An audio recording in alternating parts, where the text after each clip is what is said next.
Why are you defending him? I am not defending him. Yes, you are, and I'm finding it very irritating, Ruth. I really am. I want to know why you are so worked up about this. It's more than a movie star misbehaving, obviously.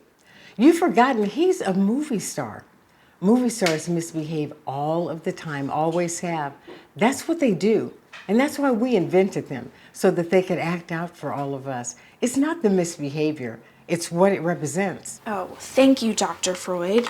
So what are you saying? I'm still pissed at my father for leaving my mother? Well, now that you mention it, darling. All right, so I went over all of this with my shrink yesterday. A whole session on Woody, Mia, and Daddy Dearest. Can you imagine the therapeutic impact that Woody's little indiscretion is having?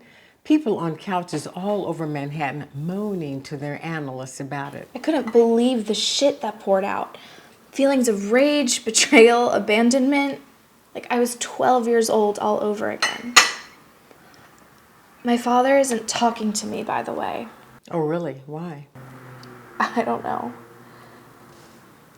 I gave him the Disneyland story to read. Oh, dear. Yeah, and he hated it. Well, that's no surprise. He was furious. Catherine was so upset she cried. She's only gone out of her way to be nice to you. How could you do that to her? Oh, God, it was horrible. I never should have written it. Well, that just wasn't an option. You had to write it. Didn't I? Absolutely. The question is, why did you give it to him to read?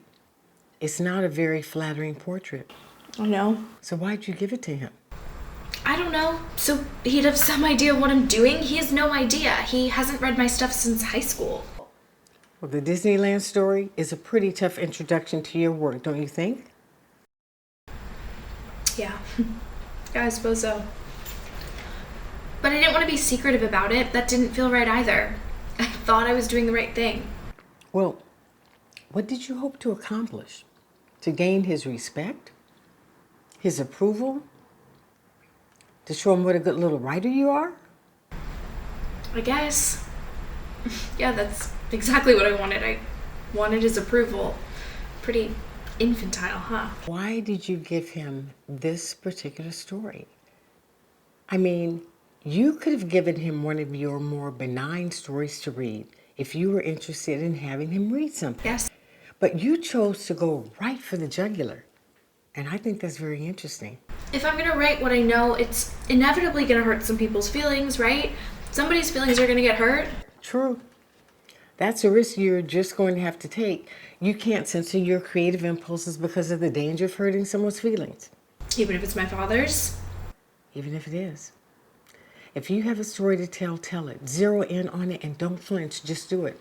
But what I want to know, I guess, is why did you show him something that he never had to see? Well, actually, he would see it. This was sort of a preemptive strike. Oh? It's being published. It is? Really? How did that happen? I mean, I thought we'd heard from everyone we sent it off to. We did. I also sent it to Grand Street. Grand Street. I thought we decided not to send it to Grand Street. We did. I thought that we decided that Grand Street wasn't exactly the right journal for it, and I didn't know anybody there. Right, but I decided to send it anyway just for the hell of it and see what happened.